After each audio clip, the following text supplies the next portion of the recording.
All right, welcome to yet another class on prophetic ministry.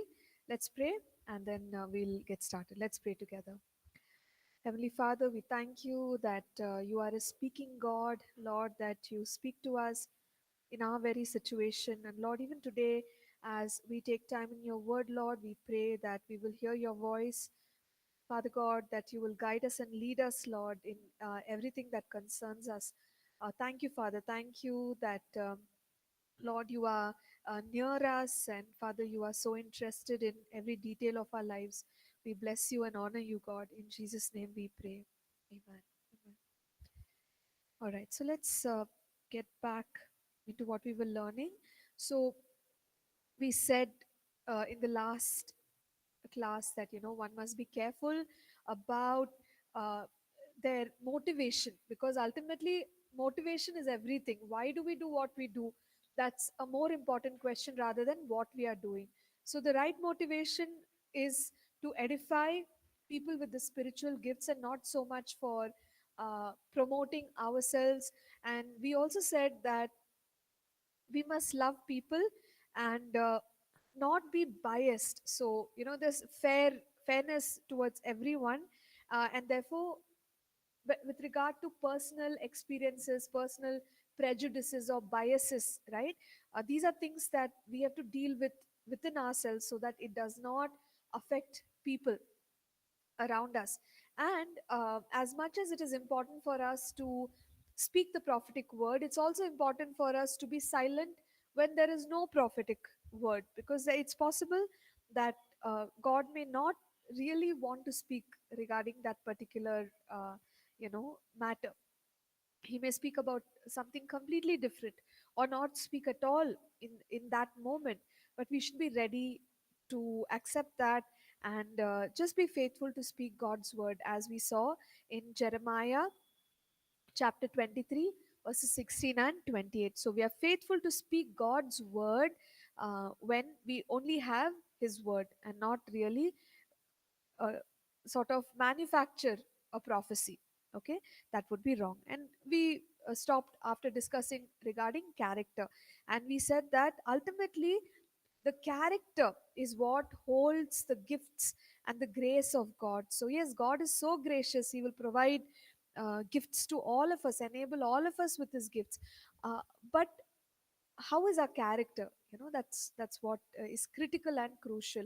So to maintain good character is like that wine, that uh, fresh new wine, okay, that one needs to hold on to, or sorry, the container that holds the new wine. The new wine is a picture of the Holy Spirit. So the container that holds the new wine or the work of the Spirit is crucial, because if it has cracks and if it is broken, then the work of the Spirit will leak out of us. So maintaining a good character. Now, let's move on to the next one. So, next one is our identity.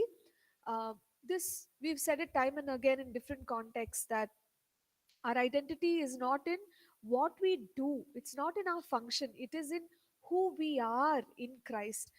If we look at the ministry of the disciples whom Jesus sent out, in Luke chapter 10, even there they come back and they are so excited about the ministry, and they say, oh Jesus, we saw the victory, or like we saw your victory, we saw Satan defeated. And at that moment Jesus says, don't rejoice so much in your accomplishments, but rather rejoice that your names are written in the book of heaven, right? So rejoicing in our identity in Christ Jesus, that now we are born again, we've become the children of God, we are redeemed, we are blessed, we are the beloved. So there is so much that has happened as far as our identity is concerned. And so to be rooted and grounded in the identity is very valuable. Now what happens is, sometimes we place our identity in the manifestation of the gifts. We place our identity in the titles.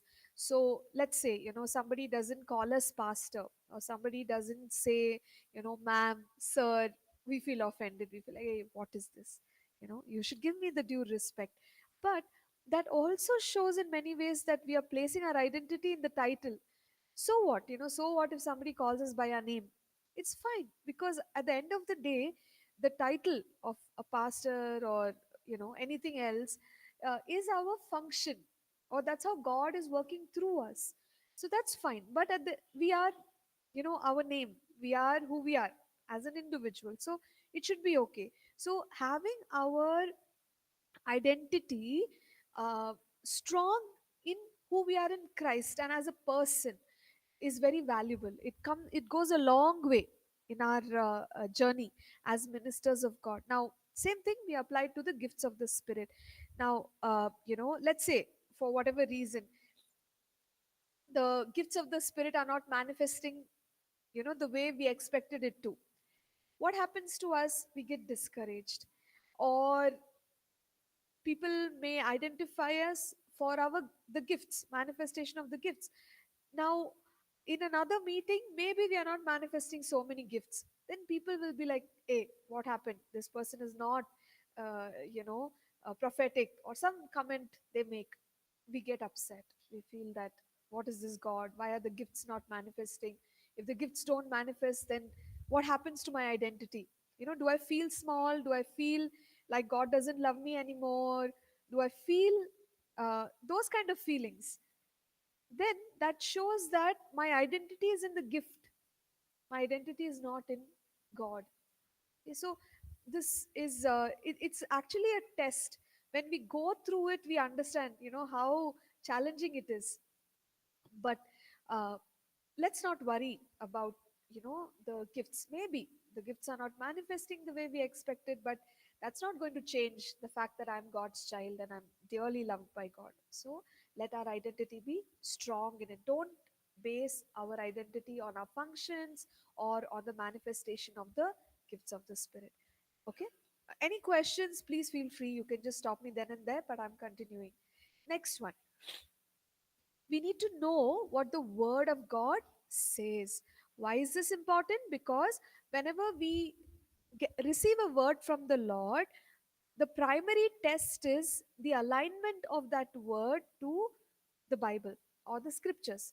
Now, if it is not aligning, right, or our interpretation is not aligning, we could be making a mistake, and it will not glorify God.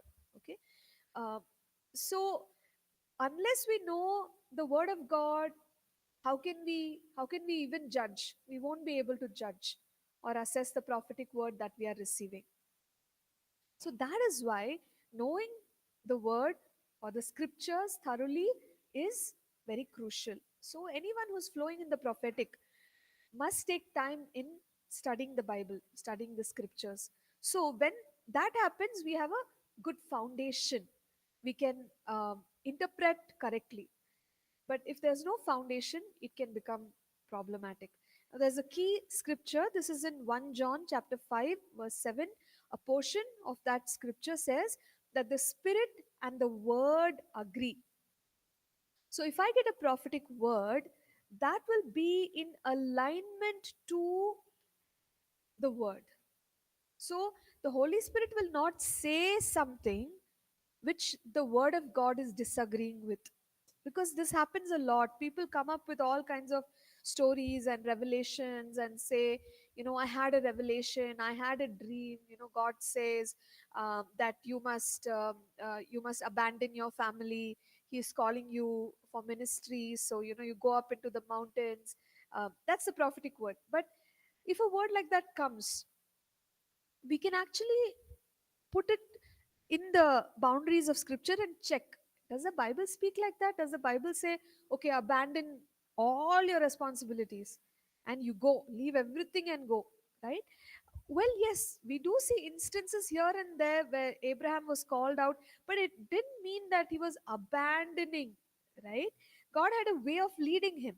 So when I know the scriptures, I'm able to analyze that prophecy that came to me, so that I can judge it, and then I can take the good parts, I can let go. Maybe the person used terminology like that, abandon and let go of everything.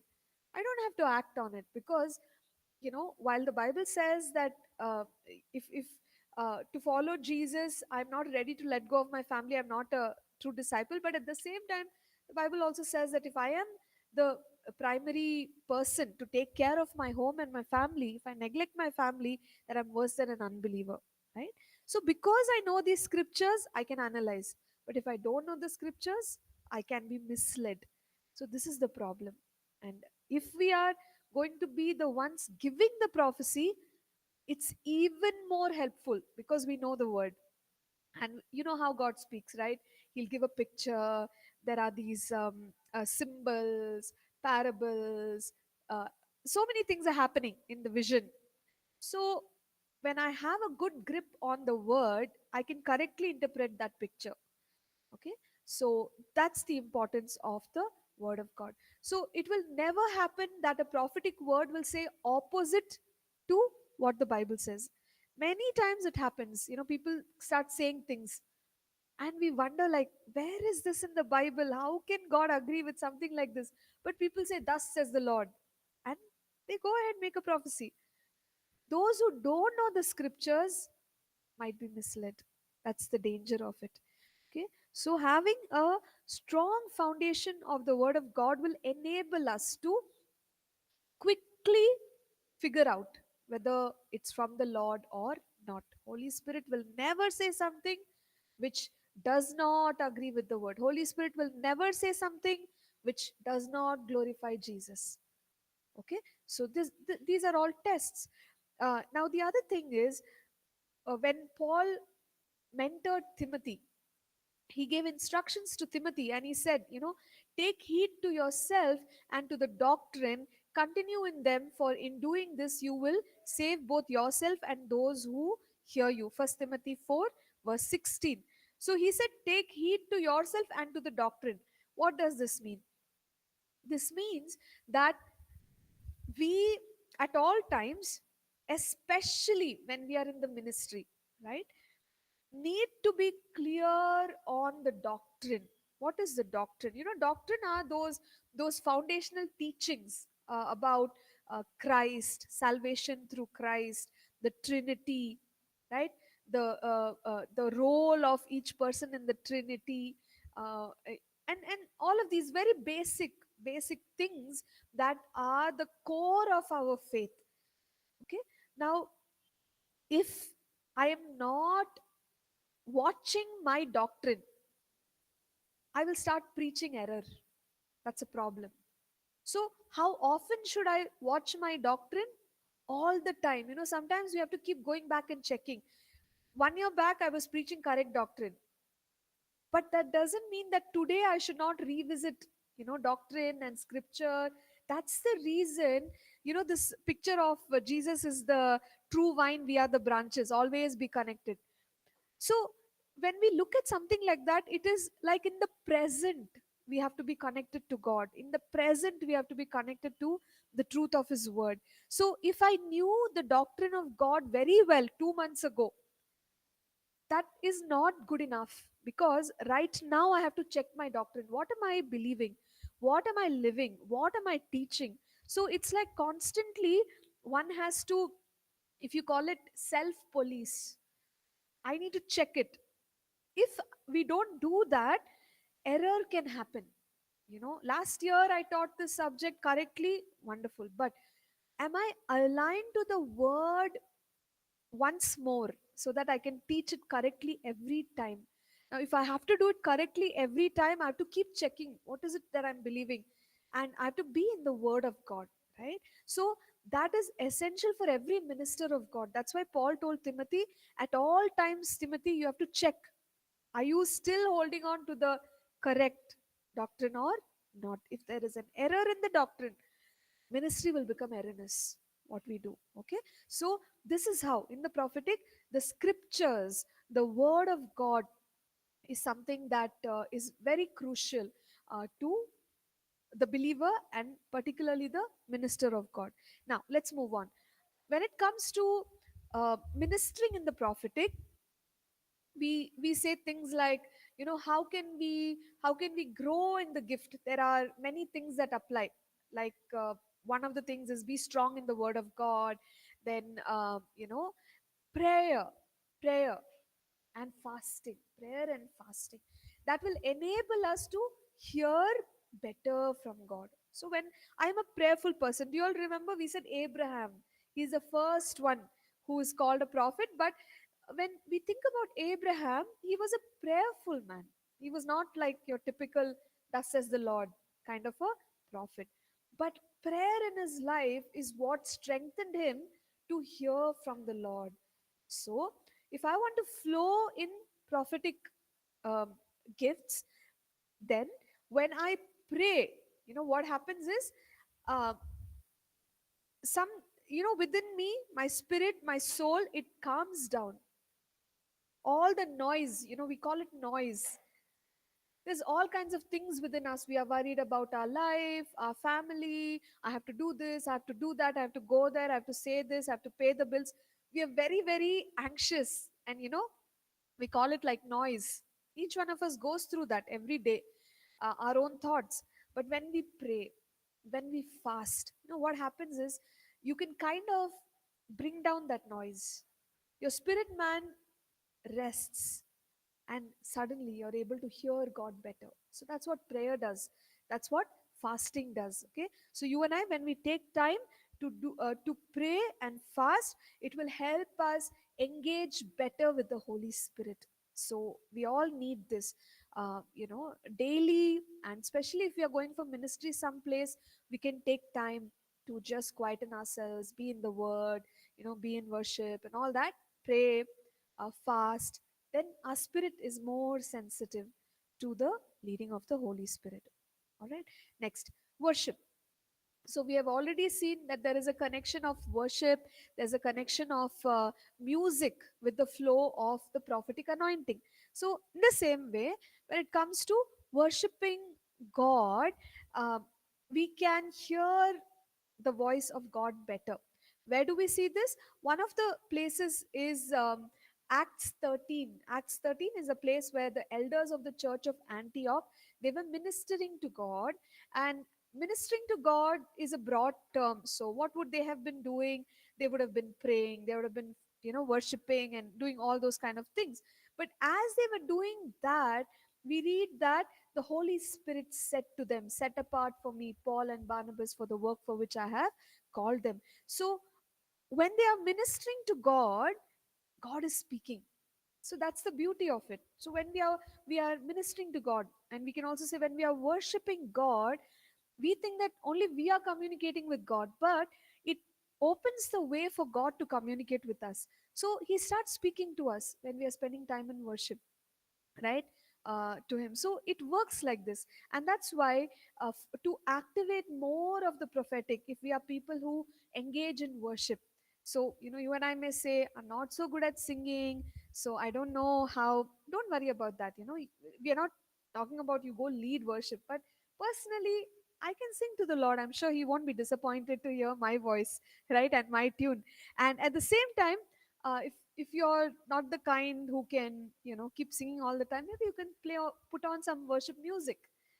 And that's possible today for all of us. We have our phones and other devices. Just play some worship music, invite God's presence, worship him wherever you are. And that, what is it that going to do for us? As we said, we minister to the Lord, and he ministers, or he speaks back to us, and we can listen to him. So, worship will also help or strengthen the flow of the prophetic anointing. Next, let's move on. Desire for the manifestation of the Spirit. We've seen, this a phrase, earnestly desire earlier. So, Paul wrote this in 1 Corinthians 12:31, 1 Corinthians 14, verse 1 and 38.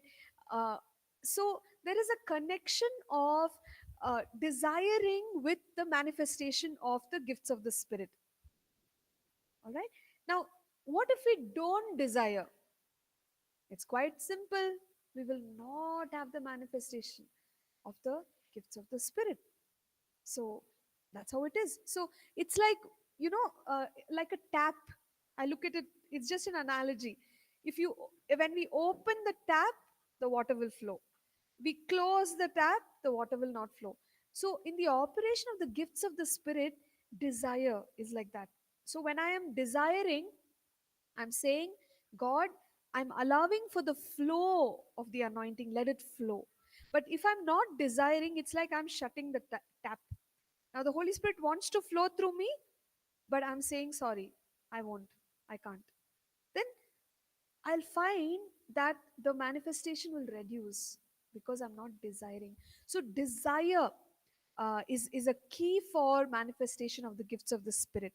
So you'll find that in communities where they desire the move of the Spirit, you'll have more prophetic words. You'll have more, gifts of healings and miracles. All those things manifest. Whereas in communities where they don't believe or they say no, this can't be, we'll find lesser testimonies, right? Because it's not that God is not working, He won't move, but there is something that desire or the lack of desire does to the flow of the gifts of the Spirit. So that's something we must be aware of. And one must be desirous to manifest the gifts of the Spirit wherever we go. So let's imagine, we've been called to lead prayer, we've been called to lead worship, we've been called to preach.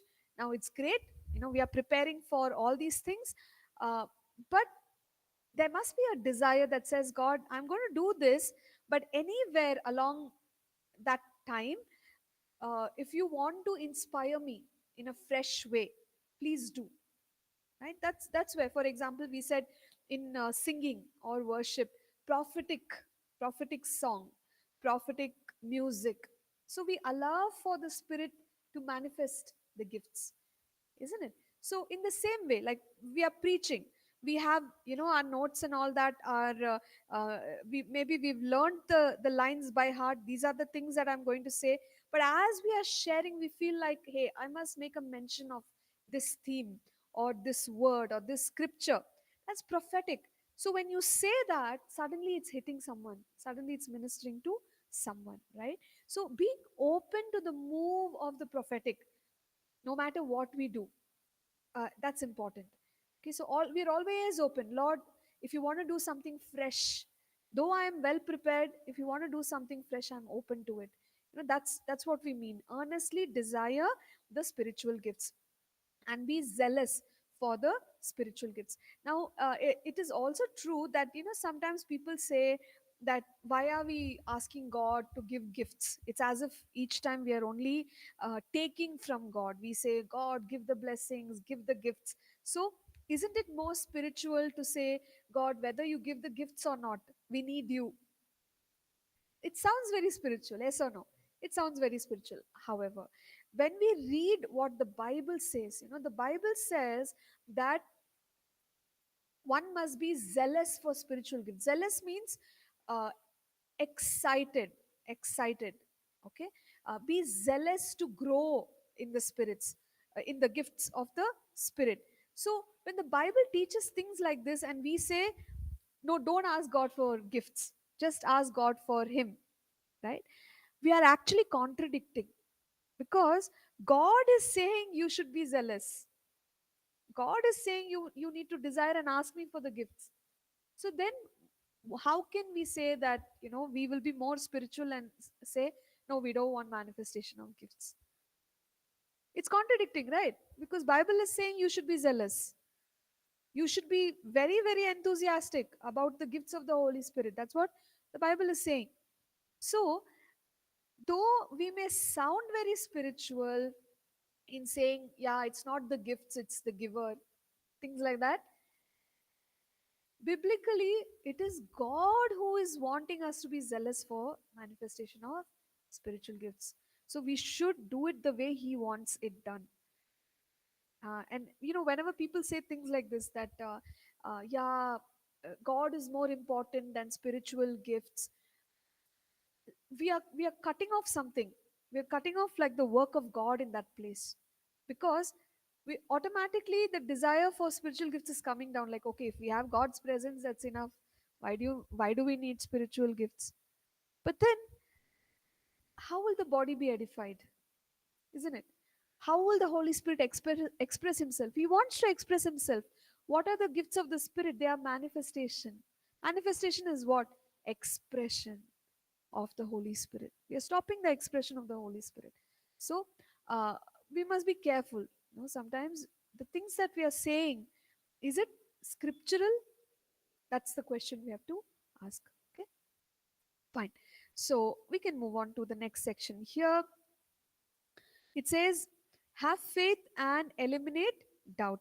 So, as much as desire is necessary for the flow of the gifts of the Spirit, faith is also necessary. We've already said, everyone, we are able to walk in the gifts of the Spirit or the flow of the Spirit only through faith. So, without faith, we will not be able to do these things. So, have faith and eliminate doubt. How can doubts come?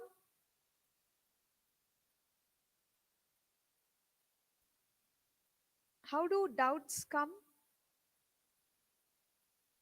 Not just for gifts of the Spirit, in general. How do doubts take over? Sorry? Yeah, unbelief, but how does unbelief stay in our hearts? Yes, Work of the demon, work of. the demon, Okay, work of Satan. Satan. Okay, okay. Yes, Akhil, I heard you there. Yeah, it could be the influence of Satan, demons.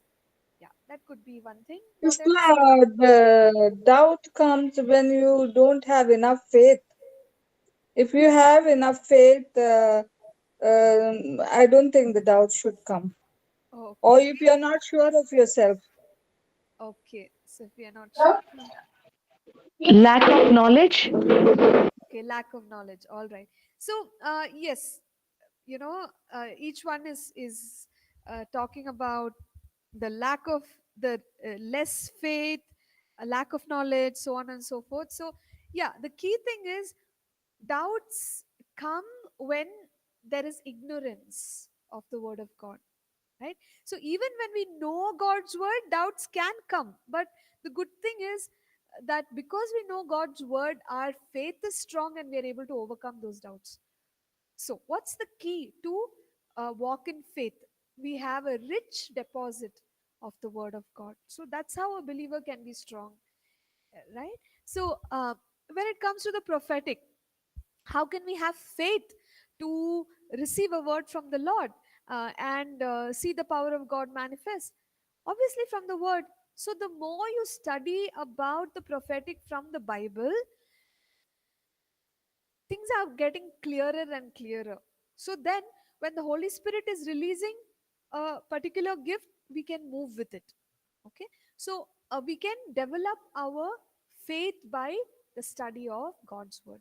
So more specifically for the prophetic, what we can do is we can read more about gifts of the Spirit, we can read more about the Holy Spirit, we can read more about the prophetic experiences that people have had, and we can read about how the word of knowledge manifested, how the word of wisdom manifested, different things in the Bible. So when I'm reading these passages again and again and again, one is clarity, second is faith. So my faith is now becoming stronger. So when I have strong faith, then I can easily overcome the doubt. So this is how I can develop faith for the manifestation of the prophetic gift. Yes, yes, yes, Akhil. Sometimes the manifestation of the gifts of the Spirit are determined by our pursuing the Holy Spirit or the timing that the Holy Spirit determines to give us. Yeah. So see, we would look at it more um, from our our side. So it is actually both. So we pursue God, and He manifests the gift. So it is both. But what we notice is that when we are pursuing God, that kind of moves Him to manifest also. Okay, so that's why we are saying desire and all that. Like if those things are not connected to God releasing the manifestation of the gifts, then why should we desire? So it's both actually, and we are focused on the part that we have to play. So when we play our part, I'm sure the Holy Spirit will manifest His thing. Yeah, okay. I see thumbs up from Akhil, so that's fine. Yes. In Bible, is anyone prayed for spiritual gifts? Hmm. In which one? Gifts for gifts. Gifts. Yeah. Yeah, Who? anyone who prayed for gifts. In the Bible. Okay. Anyone who prayed for the gifts. So see, we see the instruction of Paul to the Corinthian church. So that is an exhortation to uh, desire and ask, right? So though it does not say that, yeah, Peter prayed, John prayed, and all, it's understood that they would have prayed because Paul is very boldly, strictly instructing them. So Sister, I want to say something. just one second, Sister Gertrude. I'm still talking to So, Komal. Yes. can we declare for us like I'm a prophet, Mm. like how we are declaring like I'm blessed? So, Mm. can we declare like I'm a prophet in with faith? I'm prophet of God.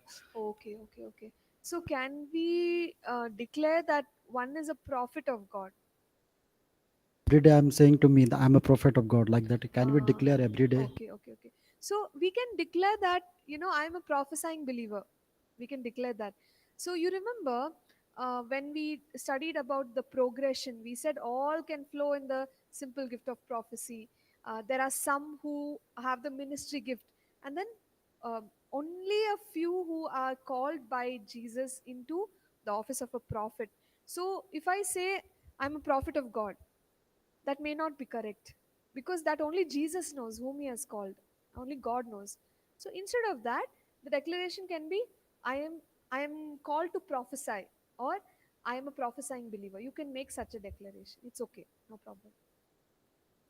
I have a strong desire to do prophecy. Then Yes. So see, if you have a strong desire to prophecy, you say, I prophesy as a son of God, as a child of God. I'm only saying don't use that title prophet because that we don't know.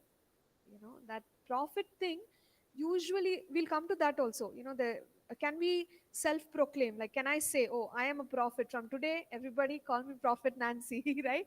We can't do that because the when the gift will manifest itself in a strong way, it will be obvious to everyone that this person is a prophet. So till that time we have to wait. You remember about Philip? We said he's never called an evangelist in the early chapters of the book of Acts. We only say Philip, Philip, Philip. Towards the end, chapters 20, 22, over there, he's called Philip the evangelist. Why? Because his life and ministry has proved his calling. So that's the correct way of attaching a title to anybody. I heard one testimony where one person was declaring like this, and Yes. after 1 year or 2 year, he started to do prophecy. Okay. Yeah. See, the gift may activate because of the faith that they have. What I'm trying to say is that office of a prophet. Whenever we use the term prophet, no, we are saying that we are in the fivefold. So that how can we tell? That we can't tell. No. Even if we feel it or sense it in our spirit, just hold on. Let God prove it through your life. It's okay. Okay, great. Yes, Sister Gertrude, I'm so sorry I stopped you. Please go ahead. Sister, I just want to tell our brother that I prayed one day, like, I desired the gift of tongues. And just one day I prayed and I got the gift of tongues that day. Oh, And also the gift of healing I had. So wow. it is, I think, you really desire from the bottom of your heart and with the intimacy to the Lord. And when you desire, He will just give it, you Praise, know. praise. So, and I want to tell one more testimony, sister. One of the prophet. I was in that meeting, uh, witnessing that testimony. That one guy, he had come to the prophet, and his brother was missing. He was mentally uh, disturbed, and he left home. So they did not know where he had gone for almost 6 months. Yes. And then they came to his brother came to the pastor and asked, we don't know, we are not able to find my brother. We just want to know whether he's living or he's dead. So he said he's in Goa in Margao station in so and so platform. He's Wow. in so and so train. He is in this bogie number and this seat Oh, number. yes. You just send somebody in 1 hour's time and you'll find him. Okay. And they phoned and sent somebody there to that spot. He was sitting there. Then Wow. they got him home. So Amazing. this is exact prophecy he had said, and I witnessed this, sister. Wow, wow, amazing, Yeah. amazing. Praise God. So, when we see genuine things like this, it glorifies God, right? Because only God has complete knowledge and God is at work. So, thank you, Sister Gertrude, for sharing. Um, Lucy, please hold on. I think, Vimal, do you have something to ask? You told na, like God, we need gifts, like more than gifts, but we need you. Yeah, yeah. But it is wrong or right? Uh, See, more than gifts, we need you. That's okay. What I said is, um, we say we need you, we don't need the gifts. That is wrong. So if you're saying, Lord, we need you more than the gifts, I see where it's coming from. It's coming from the heart, where we are saying, okay, Lord, yeah. So that's okay. That's fine. But why do you want to say that also, right? Like, Lord, we love you and we want the manifestation of the gifts. That's a better thing to say. Mm.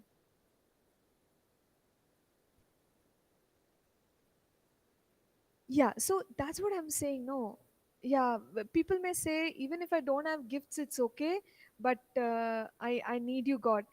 But how can we say that when Paul is so strongly he's saying you be zealous? Zealous means what? Like you be very very excited, very excited. Like there's one kid in church, and actually today is her birthday. I am so excited because on the calendar she wrote it. Like. Uh, much ahead. As soon as 2025 calendar came, she went and marked it. And everybody knows it's her birthday. She's been waiting for her birthday. She's excited. Everyone's excited. I'm also excited. Okay. So it's somewhat like that when Paul says, you be excited. So if we are so excited about the gifts, how can we say, okay, God, if it's not there, it's okay. God doesn't want that. He wants us to be like, Yeah, ma'am, we have to desire for gifts, huh. but more than that, we have to desire for God. See, I see where you're coming from, but what I am trying to say is, why do we even want to say that? We just say, God, I desire you a lot. If I had nothing, I desire you. That's fine. But um, when we are clearly instructed that you desire gifts also. Meaning is like that. I'm not able to say properly. My meaning is like that. More than gifts, we should love like more than God. We should not love gifts. Okay, fine. Yeah, that's understandable. Yeah, okay, great. Yes, Sister Lucy, go ahead. Yeah. We have a desire to flow in all the nine gifts, but we don't want any of the gifts to be dormant. Is it okay to have a desire to flow in all the nine? Yes, yes, we can have because Paul said, right? He said, earnestly desire the best gift. So, best means what? We can According desire to the any, situation. every, Uh, all. but none of the means if we are with the nine gifts, but none of them Mm. should be dormant. Okay, Yeah, I got it, that's fine. sister. I got with the word. Yeah, Yes, yes. Yeah, we thank can pray like that, Lucy. That's a good prayer. Yes. you. Diksha. Yeah, so for recognizing for confirmation if person is there in fivefold ministry or not, like what will be the right thing to know, like how to recognize if they How are. to recognize if they are in the fivefold ministry or Yeah. not? Or like we should wait for the confirmation from God, like any prophesy, like particular word, apostles, prophets and all. Mm. So, see, let God confirm us. Okay, it takes time. it takes time. See, one may know in their spirit, like for example, one may know in their spirit, I am a teacher. I'm called in the body of Christ to be a teacher, right? You can know it at point the beginning. For example, you see Apostle Paul. He was called. He was called to the Gentiles. He would have had an idea that I'm called to be an apostle, right? But you see the journey of Paul. They talk about the 17 silent years of Paul, where God was shaping him, forming him. Then finally, when he was launched, we see him in action from more in action from the Church of Antioch. But around that time, people had people were ready to accept him. That yeah, this man is an apostle.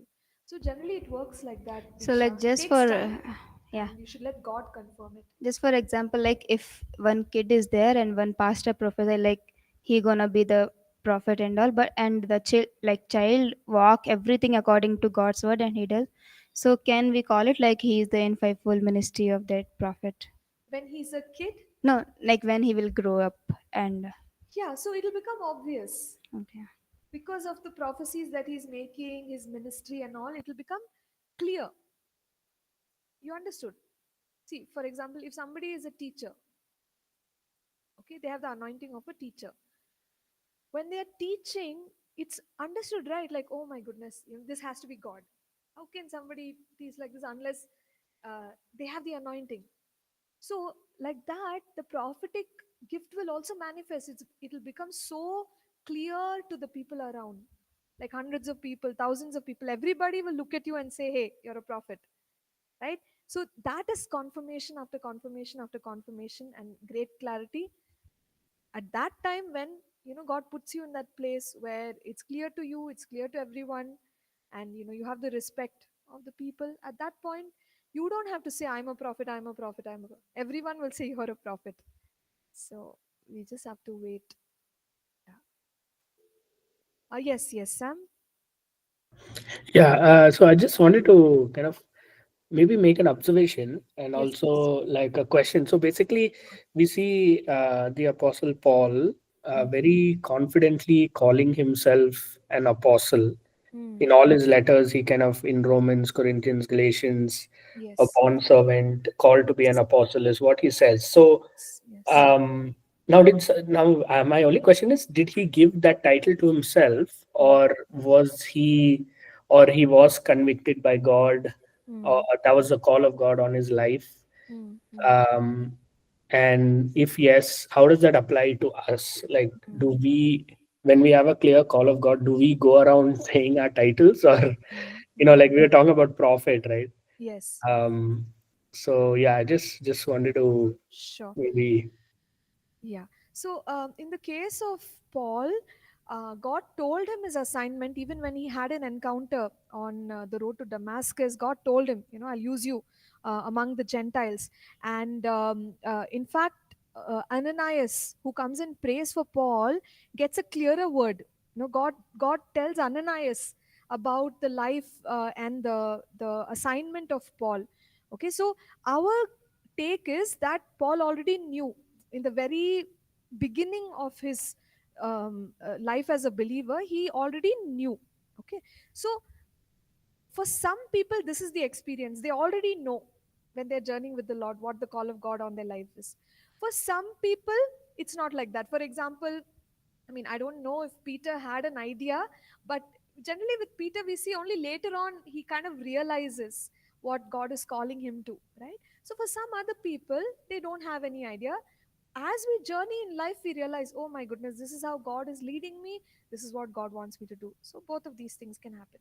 Now, what I'm trying to say is that yes, one can have the knowledge of what their calling is, but the right way or the good way to go about it is keep it in your heart. Okay, be faithful, be serving the Lord faithfully. Maybe God has called one to be a mighty apostle. You're going to affect global regions. Just faithfully do your work. God will open doors, God will grant favor, God will connect people. All that will keep happening to a point where we reach where our ministry is so very clear cut that it is evident. And maybe at that point one can be called as apostle. So even in the case of Paul, in the beginning, we will read, he went to Arabia, he went here and there, he tried to preach, nobody accepted him.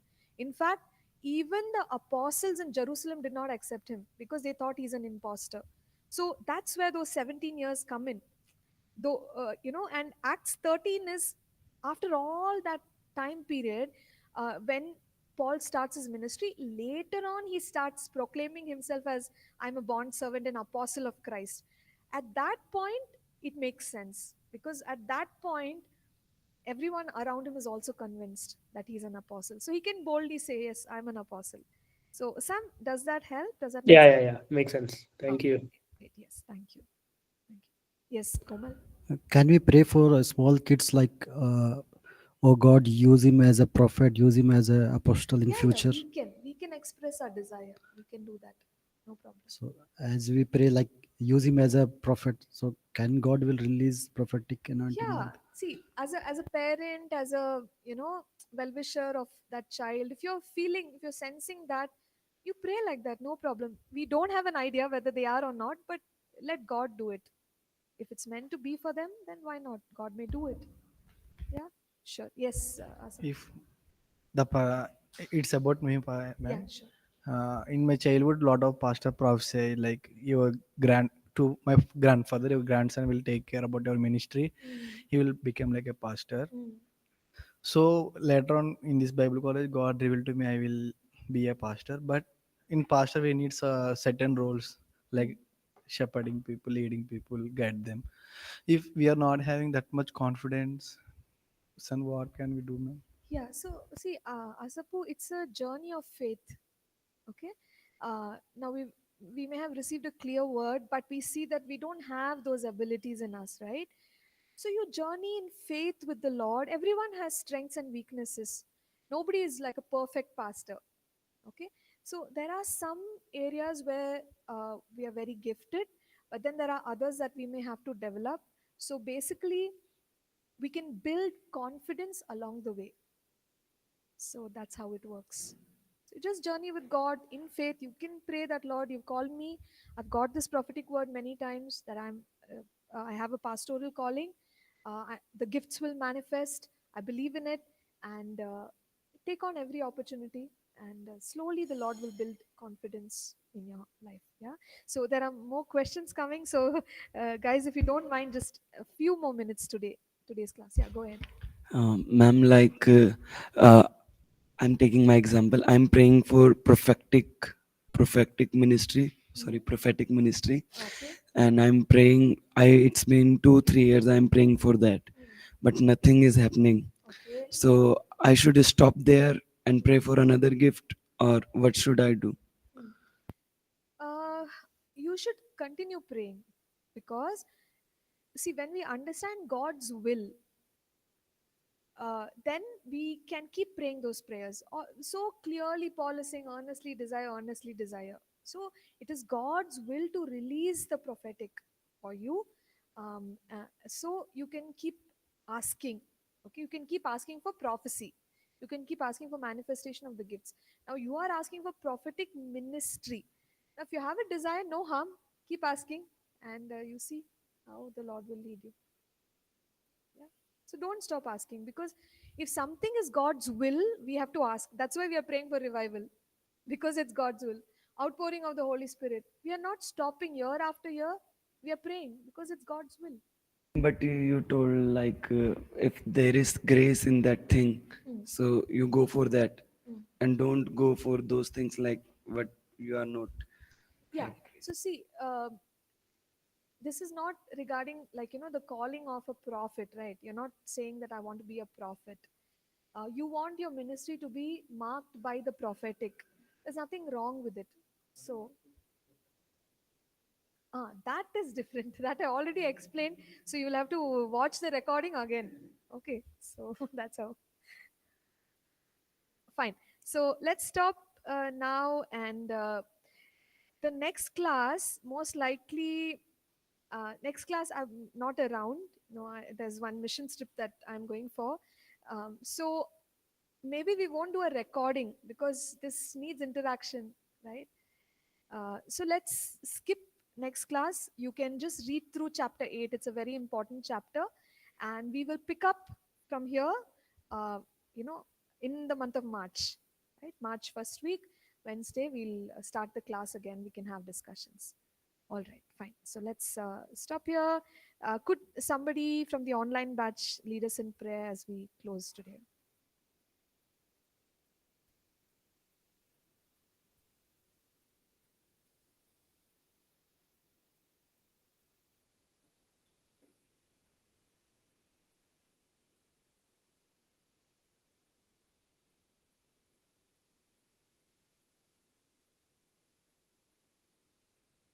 Okay, anyone from the online batch?